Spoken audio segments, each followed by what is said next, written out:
Bonjour, bonjour. Aujourd'hui, on reçoit Mario-Pierre Canel, alias Kendu, rappeur, producteur, scénariste, un homme aux multiples talents. Et ils me disent que Bright Lights Big City leur a sauvé la vie. Oh my god. Un été spécial parce que j'ai passé l'été derrière les barreaux Ouais. en juvénile 1998 à l'arrière du Spectrum. Ouais. T'es en train de boire du rhum. Du rhum avec Wyclef. Aujourd'hui, on reçoit Mario-Pierre Canel, alias Kendu, rappeur, producteur, scénariste, un homme aux multiples talents. Il va nous raconter comment il est passé d'un milieu modeste à la prison juvénile à côtoyer les plus grands noms du rap international. Wyclef Jean, Passy, Public Enemy, Funky Family, on aura toutes ces meilleures anecdotes. Pour les 30 ans de son plus grand hit, Bright Lights Big City, Kendu est avec nous. Cet épisode, c'est le rêve d'un gamin brillant en avance sur son temps, devenu une véritable légende du rap canadien. Je suis Laurent Seleni Bakayoko, bienvenue au studio Dans tes rêves. Oh Tiens pour toi. Oh, merci Kendu. Welcome. Say less. Mais en plus, ça sent vraiment bon là. Ouais. Au début, je pensais que c'était une fausse rose. Non, on l'a coupé. Avant que je quitte la maison, là, je l'ai coupé et puis on a enlevé les épines et tout. Et voilà. Fresh, it's right from the garden. Oui, j'ai Put presque it- envie de le mettre Put ça. it in water, yeah. Put it in Mais c'est water. mon verre, ça. Ouais, non, mais... C'est frais quand même. Je vais pas. Tu utilises la bouteille d'Esca ou une autre, je sais pas. Je vais la mettre dans mon verre comme ça. Alors, bonjour, Mario-Pierre Canel. Salut.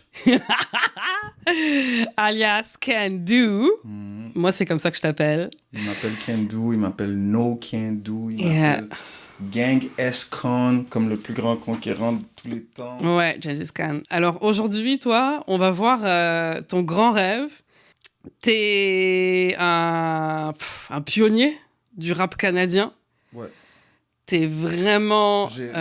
C'est étrange de le dire parce que les gens ils diraient il se la pète. Il me la donne avant que moi je me la donne. Alors ouais, je suis un pionnier du rap canadien en tant qu'artiste et aussi en tant que music executive. Exactement. Le plus jeune music executive, directeur de marketing et directeur de promotion pour une multinationale au Québec dans ce temps-là. Ouais. À BMG.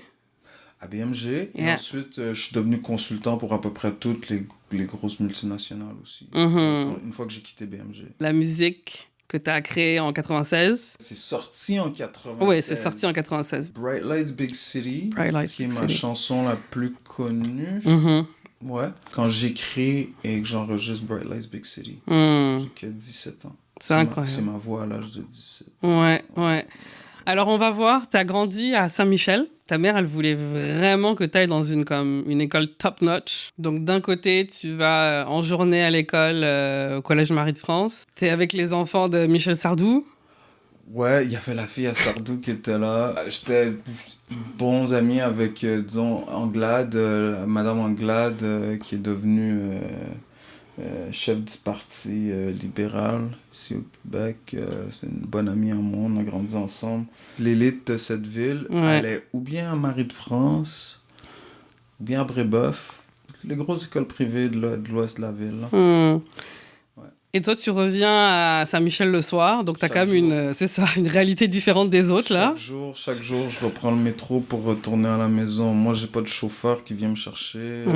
Il y en a, ils avaient la limousine qui venait les chercher à l'école. Oh my God. Wow. Si on parle de la fille à Sardou, là, Ouais. c'est une limousine qui venait la chercher. Moi, je prends le métro, la ligne bleue de Snowden, où est-ce que Marie de France est, jusqu'à Saint-Michel, c'était ma ligne. Ouais. Ouais, voilà. Direct, comme les deux opposés de la ligne, là. Mais ce qui est très beau dans tout ça, c'est que j'ai commencé très tôt à me faire un gros network dans cette ville. Et quand t'es petite, t'adores aussi déjà lire et écrire. C'est un truc que t'as depuis très longtemps, ça. Ouais. J'avais mes livres qui me gardaient compagnie. J'avais mon oncle, depuis mon plus jeune âge. C'est mon premier public. À lui, je pouvais lui raconter toutes les histoires mondaines qu'un enfant écrit, là, depuis le plus jeune âge. Il est décédé maintenant, un artiste visuel hors pair, était photographe professionnel. Alors, he fostered in me the artistic bent. Puis même les premières photos de mon groupe Skills Empire, les photos de promotion qui sont autour de Skills Empire, Bright Lights Big City, c'est son œil à lui. Oh. Ouais. En robe de chambre. Un soir, on arrive, toute une bande de lascars, tout moi et mes potos. On arrive, il a pris les photos à 1h30 du matin. C'est jusqu'à ce jour, ces photos-là sont bien connues. Et tu vas souvent à la bibliothèque Saint-Michel? Je sais pas, j'étais très jeune et je me sentais comme si toutes les connaissances du monde étaient dans cet édifice-là. Et the librarians, the ladies, they knew me so well, even as a kid. Même en tant que jeune, ils me laissaient circuler partout dans la bibliothèque, section adulte, section enfant. J'allais où je voulais dans cette bibliothèque. Et ça, c'est à une époque où il n'y a pas beaucoup de représentation dans les médias de figures noires. Au Québec? Ouais. Aucune. Juste Aucune. Je crois qu'on avait la petite marionnette. Ouais, d'où aller dans Passe-Partout. Voilà. Je crois que c'est la seule. Et après ça, les artistes afro-québécois comme tels, nous, notre génération, we don't relate to them. On se voyait pas en eux, ils parlaient pas pour nous. Voilà, alors la représentation, on n'avait pas ça à la télé. Mais dans les livres, il y a quand même une rencontre avec un livre important pour toi, la Bibliothèque Saint-Michel. Justement, qui est d'autant plus importante parce que tu n'as pas de représentation. J'ai 10 ans, je suis un habitué de la place. Ouais. Mais dans la section adulte, je découvre une BD, mais c'est une BD adulte parce qu'il y a des moments graphiques dans le truc. Qui s'appelle Toussaint l'ouverture, le Napoléon noir. Et là, je vois mes ancêtres, bien illustrés. À 10 ans, j'ai su déjà, ça, c'est une histoire qui vaut la peine d'être racontée en film. Alors, c'est le projet qui a fait de moi un scénariste. Là, il y a un rêve qui naît à l'âge de 10 ans, là. À l'âge de 10 ans, j'ai eu l'idée et je l'ai transporté avec moi jusqu'en 1998 où est-ce que j'ai une conversation avec I hate people who name drop avec un bon ami à moi qui vient d'avoir un gros succès dans l'industrie de la musique. Il s'appelle Wyclef Jean. On était à l'arrière du Spectrum. Ouais. Je dis au Clef, il y a un projet qu'il faut qu'on fasse. C'était un film encore dans ma tête. Il m'a dit, ouais, talk to me. Il m'a laissé parler pendant moins que 10 secondes. Je lui ai juste dit l'histoire de la révolution haïtienne. Il faudrait qu'en film, il m'a coupé, il m'a dit, yeah, damn right. That's for sure. Ça, c'est après The Square, le succès de The Square. Et The Carnival vient de sortir, 98. Il m'a dit, yeah, we need to make it happen. Ok. Ouais. Il me dit, ok, regarde. Tout commence avec le scénario, le script. Qui va l'écrire? Et à ce moment-là, il y a un déclic qui s'est fait dans ma tête. Tu peux pas juste avoir l'idée, frère. Il faut que... Et tu peux pas juste non plus expliquer à un scénariste que t'es un ancêtre de Jean-Jacques Dessalines et que maintenant il faut qu'on raconte son histoire. La vocation de scénariste commence à ce moment-là. Exact. 1998 à l'arrière du Spectrum. Ouais. T'es en train de boire du rhum? Du rhum avec Wyclef. Du rhum avec Wyclef. Faut savoir qu'aujourd'hui, Kandou voulait m'amener du rhum. Et il s'est dit, non, Laurence, elle prend pas de rhum. Et donc... à chaque fois que je fais un podcast, c'est rare que j'en fais, mais quand j'en fais un, j'emmène d'habitude à l'équipe une bouteille de rhum et des cigares. Avant de quitter la maison, je me suis dit, Laurence, elle boit pas de rhum. Je sais pas pourquoi j'ai assumé ça, que Laurence boit pas de rhum. Mais voilà, je t'ai emmené une rose à la place. Ouais. Et, vous avez vu comme c'est sympa. Et c'est toi qui m'as offert du rhum. Ça, est-ce qu'on a le droit de le dire, ça? Ouais, ça ça. Voilà, mais ceci est de l'eau, là. Ouais, ça, c'est de l'eau. C'est de l'eau. Bois de l'eau. Voilà. Wyclef vient de me faire surprise. J'anime une compétition annuelle qu'on faisait à Montréal qui s'appelait Rap City. Lui et JC Duliev viennent me faire surprise pendant que je suis en train d'animer Rap City. Ensemble, on a fait 4-5 tracks du Carnival et la foule en délire. En délire, ouais, j'imagine. Tout le monde qui était là cette soirée-là s'en souvient jusqu'à ce jour. Si vous regardez, vous étiez là cette soirée-là, shout out to you. Et comment tu l'as rencontré, Wyclef? Wyclef Jean, ce qu'il faisait dans ce temps-là, c'est même juste avant et autour de la sortie du premier album de Fugees. Il circulait souvent encore avec le band, le gospel de son père, de l'église de son père. Mm. Alors, toutes les villes où est-ce qu'il allait dans la diaspora haïtienne, ok, en jouant de l'orgue ou en jouant de la guitare dans l'orchestre de l'église, il voulait tout le temps quand même rencontrer les rappeurs dans ces villes-là. Alors, en sachant que l'église venait à Montréal, il a demandé à Donny Alice si il connaissait des rappeurs montréalais. Il voulait avoir des cyphers. Alors freestyle sessions.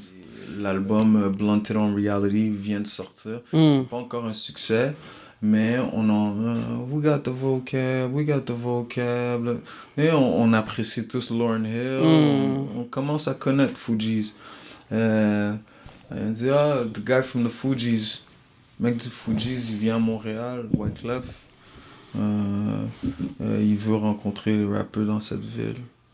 Alors, moi et Gandhi de Zo, on s'est déplacés pour aller le rencontrer et on a eu une session de freestyle qui a duré 3h30 de temps dans un parc avec Wyclef. Ah ouais. La première fois qu'on s'est rencontrés. 3h30 de temps. Wow. Alors, beaucoup de respect, gros échange. Si on revient à toi en tant que rappeur. 1988, j'ai 13 ans. J'ai 13 ans et je suis à Musique Plus. J'ai eu la chance. Musique Plus, c'était une grosse station de musique. T'as connu? Ouais, je connais. Musique Plus? Ouais. Au lieu d'aller à l'école, pendant que tout le monde est dehors, nous, on a pu passer la journée à l'intérieur avec Public Enemy, S1W, Terminator X. Nice. Tout le groupe Public Enemy au complet, sauf Flavor Flav. On a passé l'après-midi avec eux là. Et à un moment donné, j'ai dit à Chuck D, Chuck, one day, I'm gonna do what you do, and I'm gonna do it better. Oh! Il m'a regardé en riant, comme moi j'ai regardé plusieurs jeunes pour qui j'ai été mentor des années plus tard, en souriant. Yeah, do it. Do the damn thing, show me. Vers l'âge de 16 ans, t'écris encore beaucoup plus, là. Là, vraiment, t'affines ton... Ouais, je suis fort. Ouais. À l'âge de 17 ans, je suis fort. Parce que Bright Lights Big City, ma chanson la plus connue, je l'ai écrite à 17 ans. Et jusqu'à ce jour, t'écoutes, t'analyses, c'est de la poésie de haut niveau. I think so. People say so. Ça parle de quoi, Bright Light Big Cities? Bright Lights Big City, ça parle de la life in the city. Life in the city, what it is to be a city dweller, a city kid. L'été de tes 17 ans à Montréal? Ouais, l'été de mes 17 ans. C'est un été un peu spécial? C'est un été spécial parce que j'ai passé l'été derrière les barreaux en juvénile. Ouais. Alors, mais en sortant du juvénile, ma mère, elle me dit, ouais, pendant que tu étais dans ta cage, là, y a des gars de Toronto qui n'ont pas arrêté de t'appeler. Je dis, ah ouais? Les gars de Toronto dont elle parlait, c'était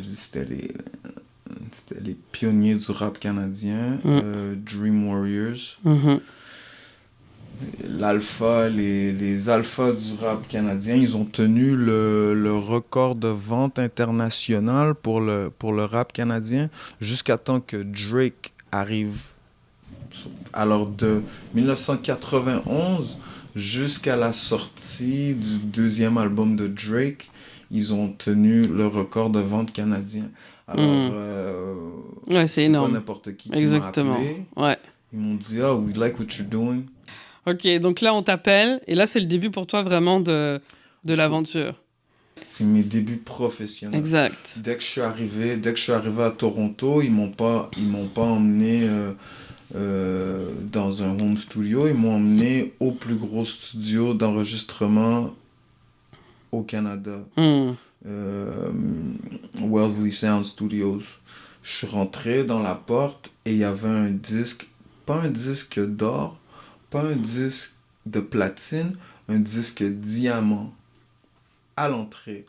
Alors, ça donne de l'ambition. Ouais. Le disque diamant, c'était le soundtrack de Dirty Dancing, qui avait été enregistré, du film Dirty Dancing, Ouais. qui avait été enregistré à Wellesley Sound Studios. Alors, ça donne de l'ambition. Tu sais que, bon, eux, ils sont signés sur Island Records à l'international. Et là, maintenant, tu viens enregistrer au Wellesley Sound Studios. Alors, step your game up. Let's do good. We did bad. We did a lot of bad. We did a lot of bad. Let's do good, man. Ouais. Alors, ouais. Mais ça, c'est vraiment fou. J'ai comme l'image de... T'es derrière les barreaux, tu retournes chez toi, Saint-Michel, t'arrives à Toronto. Quand je suis retourné en sortant du juvénile, c'est que on avait déjà travaillé ensemble rapidement avant que j'aille au juvénile. Ouais. Mais là, cette fois, c'était pour me faire venir tout seul et d'enregistrer à Wellesley Sound Studios, où est-ce que j'ai enregistré mes chansons les plus connues jusqu'à aujourd'hui. Rat Race, qui est le premier disque que j'ai sorti en carrière, est sorti, lui, sur Capitol Records KK au Japon. Mon premier chèque dans l'industrie, je l'ai eu en yen. C'est fou. Ouais, ça encourage. Ouais. Et ensuite, Bright Lights Big City. Il y a un gros changement qui se fait dans l'histoire. Il y a toute une nouvelle école qui va sortir autour de la sortie du premier disque de Beat Factory. Plein d'artistes, moi, entre autres, mais t'as Cardinal Offishall, Choclair. On sort tous à peu près en même temps comme une nouvelle école du rap canadien. T'es une star. Les filles s'évanouissent devant toi. Ouais, mais ça a pris un certain temps, hein. Alors j'ai connu ça, ouais, sortir de l'aéroport ou de l'hôtel, puis les filles s'évanouissent et tout. C'est le Beatlemania, mais c'est le Candomania. J'ai connu. Et c'est quoi le feeling quand ça se passe? C'est trop ridicule. Moi, personnellement, humblement, j'ai trouvé ridicule et un peu comique. Mais c'est apprécié, que les gens apprécient ce que tu fais musicalement. Ouais. It's a lot of love. Bien sûr. It's a lot of love. Puis de voir que ça, c'est même pas le truc des évanouissements et tout. Ce qui était le plus beau, vraiment, c'est que je pouvais monter sur une scène et que les gens entendaient le horn line de Bright Lights Big City. Pom, pom, pom, pom, pom, pom. Ça que j'ai coproduit aussi. Et que mot pour mot, je pouvais mettre le micro comme ça et toute la foule la chanson que j'ai écrite à l'âge de 17 ans, quelques années avant, dans le sous-sol chez moi, chez ma mère, qui connaissent mot pour mot, ça c'est un feeling que j'oublierai jamais. Ouais. Et que je le souhaite à n'importe quel jeune qui regarde en ce moment. Ouais. Si c'est un artiste et qui est dans ses rêves à lui, je lui souhaite ce feeling-là. Le petit gamin de Saint-Michel qui écrit dans le sous-sol de sa mère, tu sais, qui a beaucoup sacrifié pour lui. Ouais. Et avec son premier public qui était comme un oncle et qui a réussi à arriver là. Wesh. Ouais, ça c'est fort. C'est fort. Ouais. C'est fort. C'est fort et t'oublies jamais. Ça, je veux dire, maintenant j'en ai beaucoup plus depuis. J'ai vécu 3 vies depuis. Ouais. Et t'oublies jamais.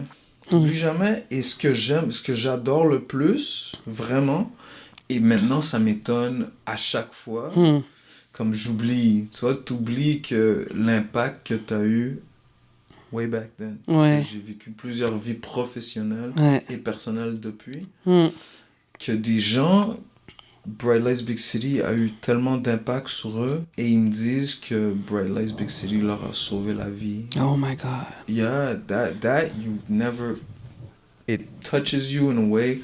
La chanson que j'ai écrite à l'âge de 17 ans, sur celle de ma mère, ah ouais, ça t'a sauvé la vie. Ouais, ça m'a sauvé la vie. Ou ça a changé la façon dont j'écoute la musique. Je l'écoute jusqu'à ce jour. Mais juste préciser, tu vas fêter l'anniversaire des 30 ans, c'est ça? 30 ans de Bright Lights Big De City. Bright Lights Big City. C'est ça, ouais. Et à cette occasion-là, tu vas sortir vraiment comme Ouais, une nouvelle version. Avec un invétéré fanatique de la chanson, fanatique de Scales Empire, de No Can Do. Il m'a contacté, il m'a dit Bright Lights Big City a changé sa vie.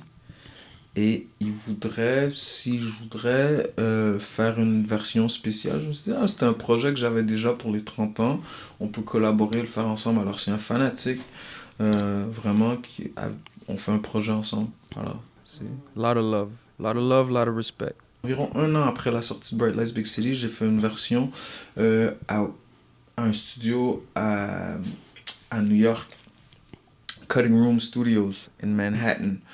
Moi j'étais dans le studio A et dans le studio B il y avait Soul Assassins et Mobb Deep. Un soir même il y avait George Clinton, The Architect of Funk. Où est-ce que j'ai coupé ma session cette soirée-là pour apprendre au pied d'un maître. Ouais. Alors j'ai fait des versions remixées de Bright Lights Big City. Alors c'est ces bandes-là que j'ai utilisées pour faire la nouvelle version de Bright Lights Big City, en plus d'ajouter le deuxième couplet où est-ce que je raconte une histoire dans la version originale. Là, je raconte une nouvelle histoire. Ouais. Yeah. Il est temps, t'as eu plein d'histoires depuis là. Plein, il fallait en choisir une. Qu'est-ce qui a fait que t'as accepté l'offre de devenir à 21 ans, alors que t'es en plein succès là, de devenir à 21 ans exécutif? Ok, ouais, très bonne question, Laurence. Ma fille, Hassani. Je suis revenu de plusieurs tournées avec National, avec Dream Warriors et tout. La plupart, c'était des tournées de promotion. Et moi au début, j'ai toujours eu un côté pécunier, hein, où est-ce que je voulais voir l'argent, tu vois. Show me the money! Yeah, no money, no can do. Yeah! That's where it comes from. No money, no can do. Fait que... où est-ce que... Ouais, la vie d'artiste au Canada, dans le rap, à ce temps-là, c'était pas facile. Hein? Vraiment pas facile. On était des pionniers au début. Moi, comme je t'ai dit, autour de la sortie de Bright Lights Big City, j'ai commencé à faire beaucoup de self-promotion et d'utiliser des moyens de promotion de rue très, très agressifs. Et qui était très efficace, là. Très efficace. Autour de la sortie de Bright Lights Big City, je faisais mon propre marketing. Un des labels qui a vu ça, c'est BMG. Et ils m'ont offert un job. D'abord en tant que Street Team Coordinator. Ça, Street Team Coordinator, ça a duré environ 3 mois. Et après 3 mois, ils m'ont offert un job en tant que directeur du département de musique black. Question de marketing et aussi question de promotion. Et ça venait avec 2 salaires. Alors, vraiment, c'était... Ça, c'est malade, ça. C'est fou, ça. Mais la motivation, c'était vraiment ma fille. C'était ta fille. Comment j'ai passé d'un artiste à tout d'un coup, je suis dans le corporate, là, dans les bureaux. C'est vraiment, il fallait un chèque régulier. Ma fille venait au monde et voilà. Ouais. Voilà l'histoire. Ouais. Belle motivation. Il n'y a pas mieux comme motivation. Bien sûr. Je suis devenu aussi gérant d'artistes. Il y a des artistes en qui j'ai cru assez pour être leur soldat, leur cheval de guerre. Tu veux nous parler d'un des groupes phares pour lequel tu étais... Ouais, c'est un des... pendant leur album le plus connu, Armageddon, c'était moi le gérant de Rain Man, un des groupes phares du rap montréalais. Ouais. En français. Ouais, exact. Ouais, voilà. Et leur deuxième album, il y avait eu beaucoup de collaborations.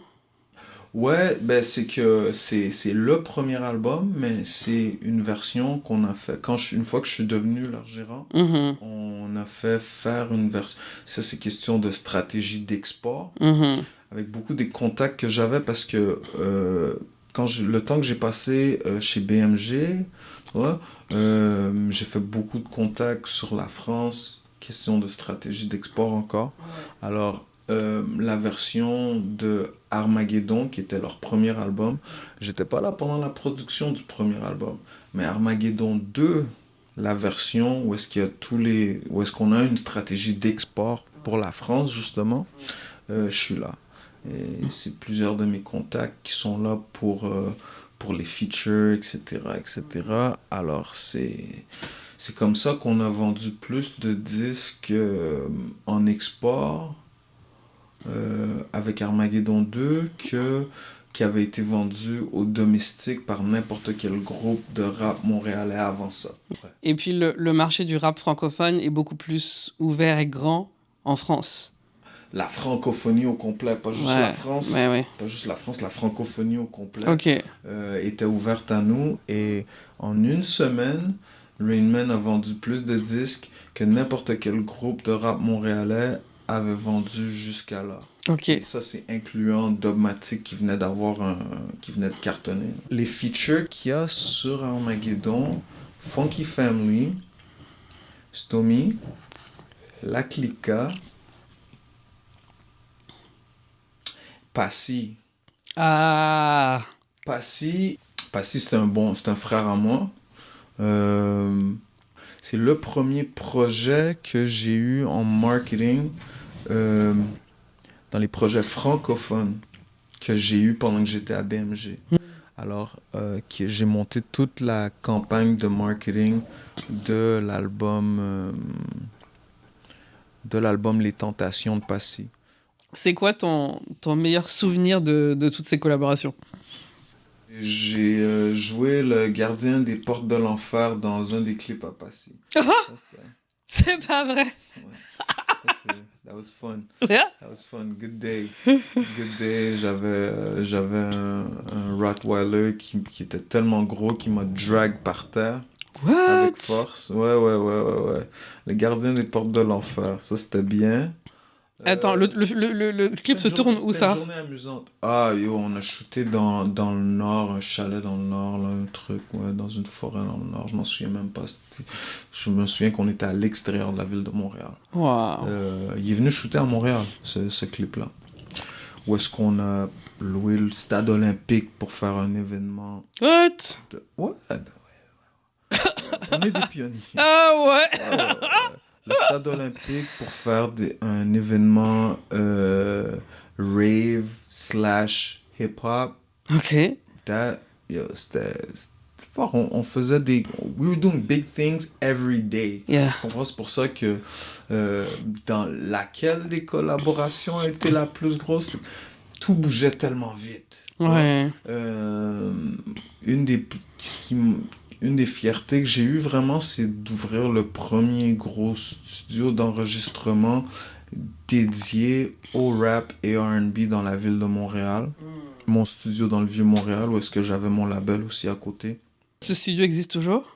Ouais, mais il y a quelqu'un d'autre qui l'occupe maintenant. Ok. Il y a quelqu'un d'autre qui l'occupe en ce moment, mais il y a encore du rap et du R&B qui se fait là. Ok. Ouais, je pense que... Est-ce que c'est Sonny Black? How do you know that? T'as été? I had a meeting with him like last week. Yeah, shout out to Sonny Black. Il va produire mon album. C'est un pionnier, c'est un gros Arrête. producer.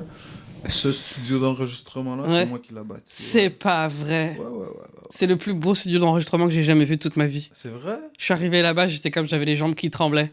T'aimes? Le booth qui est là, il est bâti à mes spécifications. Si tu vois, entre les deux vitres, à moins que ça ait changé aujourd'hui, entre les deux vitres, il y a marqué Glorious Destiny Records 1998. C'est moi qui ai installé la plaque. Là. Non. C'est quoi genre, the odds? Well, the odds, Montréal, c'est très petit. Ouais. Mais tu sais, c'est comme... J'y étais il y a pas longtemps, puis on a discuté, puis comme... Il y a la réflexion de faire mon album. Tu sais, je t'avais dit que j'étais en train de... Yeah, he's an excellent producer. Sonny Black is an excellent producer. Excellent. C'est un Mhm. pionnier. Lui aussi, c'est un pionnier du rap et du R&B montréalais. Sonny Mhm. Black. Yeah, shout out to Sonny Black. Une véritable legacy. Une épopée. Ouais, c'est fou là. Une épopée, mon truc. Ouais, ouais. Dis-moi, si tu devais... Parce qu'on a vu plein de choses là, tu sais. Puis même t'écris aussi une série pour Native TV, En ouais, ce moment même, ouais. qui sera le premier drame original de la chaîne. Wesh! Je sais qu'il y a des trucs qui sont un peu secrets, mais qu'est-ce que tu peux nous en dire? C'est un family drama, Mhm. un crime drama, Hmm. et ça a un côté mystique et fantastique en même temps. J'adore. Voilà. Et c'est pas mon bébé. D'habitude, je prends rarement, très rarement des commandes. Mais Jean-Yves Roux, le PDG, président directeur général de Native TV, c'est son bébé à lui. Mais à cause de mon expérience, mon talent aussi, I guess and hope, j'imagine. Mais à cause de mon vécu, le sujet de l'émission, il a mis les pièces ensemble. Lui, il est bon à ça. Voir qui mettre où, à quel moment, c'est une de ses forces. Can do. Mon Dieu. De jeune poète, rêveur, avide lecteur, qui écrit des chansons, qui écrit des poèmes dans le sous-sol de sa mère à Saint-Michel. Je suis encore ça. T'es encore ça? Je suis encore le même. Tu vois, le jeune, Ouais. I'm still that. Yeah. I'm still that. Et chaque fois que je crée, je me dis, ne te trahis pas. Le jeune poète, le jeune écrivain, la vie de lecteur, le jeune artiste qui a dit à Chuck D que un jour je vais faire ce que tu fais, Chuck, mais je vais le faire encore mieux. Ne le trahis pas pour personne et jamais. Et il y a un truc que tu m'avais dit qui m'avait étonné, tu sais. I didn't choose rap, but it chose me. Yeah. Yeah, I didn't choose rap. Rap chose me. Je pensais pas que je serais... Parce que tout ce qui m'est arrivé là, à l'âge de 17 ans et tout, c'était un gros beginner's luck. Comme... On pensait pas que le rap, on ferait ça en tant que professionnel. Hein. Ouais. On était... je viens d'une tradition de battle rap féroce. Où est-ce que c'était comme les arts martiaux, c'était relié à notre fierté. Là. On peut pas perdre et tout. On coupe des têtes. Sinon, on se fait couper la tête. Voilà, right? C'était comme notre art martial, le rap. Mais j'avais jamais pensé que j'en ferais ma vie, que ça deviendrait une carrière. Ouais. À l'âge de 17 ans, Dream Warriors m'ont donné ce cadeau-là. Eux, ils diront pas qu'ils m'ont donné ce cadeau-là, ils vont juste dire comme, yeah, like, it was meant to be, right? Si tu devais décrire en une phrase ta vision de ton legacy, de ton leg, c'est quoi? Do it well. Do it well. C'est une chanson de LL Cool J, ça. Doing it and doing it and doing it well. Do it well. Que je vais le laisser comme conseil pour ceux qui viennent derrière moi et de laisser une marque. Mais cette marque-là, moi je l'ai toujours écrit comme en 3 lettres. Comme dans mon studio, il y avait tout le temps 3 lettres écrites sur le mur. Mais c'est une phrase. Ces 3 lettres-là sont une phrase. C'est G, V, Q. J'ai vécu. Yeah. Alors, laisse une marque forte, laisse des empreintes fortes. Des empreintes profondes. Même si t'es léger, laisse des empreintes profondes. Merci, Kendo. On aurait pu continuer encore pendant longtemps.